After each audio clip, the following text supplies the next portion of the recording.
And I want to really thank Kennedy and his team that pulled this all together. It's just amazing that our young people having an opportunity. I call you young, but most of those who are on the committee and all that younger than I am. But, you're keeping this movement going, as I shared on the video. I stand on the shoulders of people like Major Adams, Ms. Lindsay, and all the other individuals who were there when we were growing up. I moved over to the West Side when I was 10 years old, and it's in the booklet.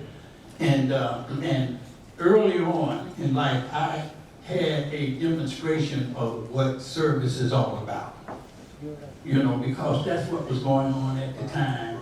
And so happened, people like me, Ms. Lindsay, all the other leaders back in the day, really realized that we had some special there in the corner. Yeah. And in that community, and, you know, and to be helped by someone, myself, it just instilled in me the need to kind of continue on that work. My vision for my life was supposed to be an architectural engineer. That's what I envisioned. Because they were building all around the community, so I figured, hey, that's a good trade because it seems as though people could make a decent living and provide some housing for folks who need it. Well, I won the Junior Volunteer of the Year Award for Metropolitan Chicago because I volunteered at the club. I mean, Major and all the other folks see me involved, you know, with my fellows. You know, I was one of those peer leaders, you know, a lot of guys who were kind of tight. We had those programs that called us to be tight. We had drill teams. We had all those group clubs and activities for young people back then. And it led me to kind of realize maybe I have something here with this notion about giving back. Because I sing it around me all the time. People like Lawrence and Steve and all the other folks who were around in the community that provided guidance and direction for me. And that was really, really something that kind of triggered me to want to get into this work. And I owe a debt of gratitude to Major Adams. He was like a father to me because my dad passed on, and like many of us, you know, we had figures in the community, you know, social workers, other people in the community that served as fathers for us. And he was that for me.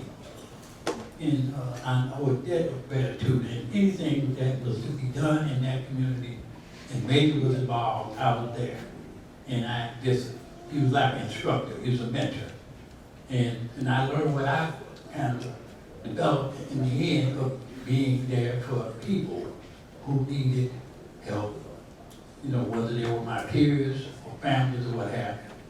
So I stuck with the winners. The winners guided me to a place that had me come today to be recognized among this prestigious group. These young men pretty much were part of my network.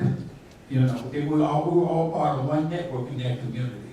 And we talk about pioneers, you know, let's define it. Okay, pioneers are visionaries. They're innovators, they're trailblazers. And we had so many of those individuals in our community who were moving into areas of professionalism, business, whatever it may have been, but more importantly, of service to our youth and our community as a whole. And so I was privileged again to have some folks who kind of guided and directed me at a stage in my life where it was important for me to be of service or make a contribution. Also, it enabled me to kind of learn from those who I was working with in the various jobs that I had. I worked at I.C. Store as Jerry so bluntly put, you know, we didn't put people in the freezer just to put them in there. It was part of, I call it, balance and restorative justice.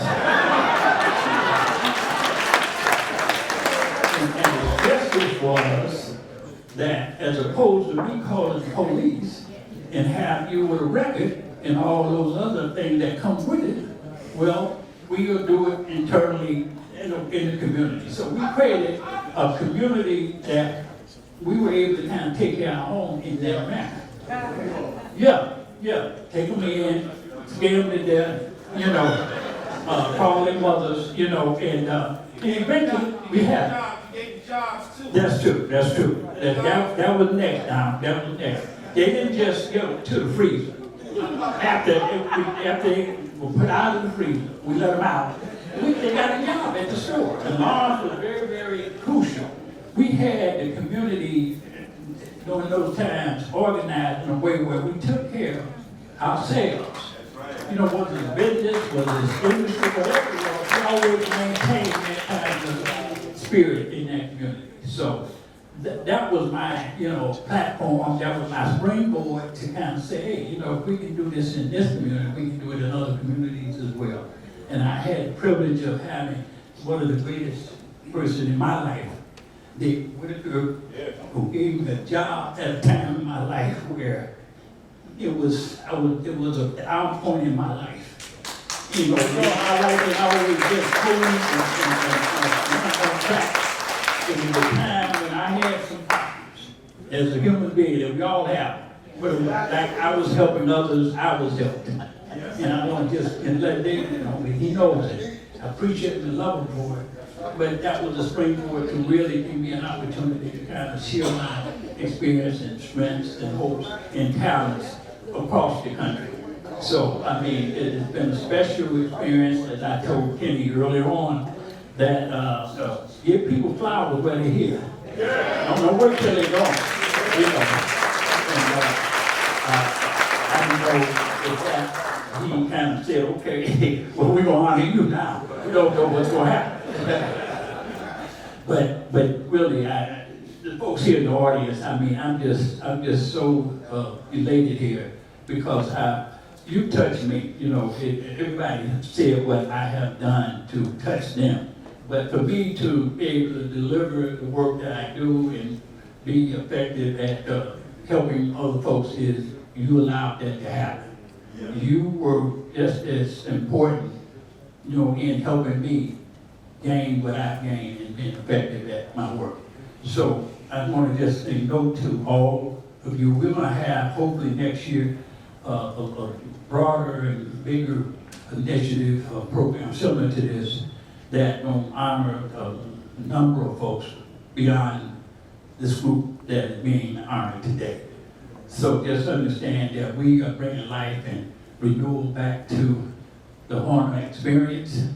It was one of the greatest experiences, I think, that we had, those who were participating in it. But I think even this city, this state, and this country could benefit greatly from this experience because so many of the folks who come from this experience have been exceptionally professional in business, in all kinds of programs around the country.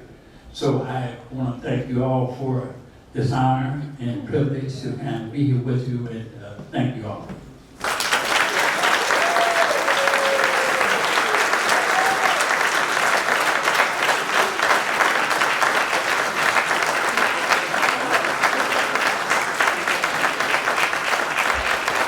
Let's give him a great big round of applause.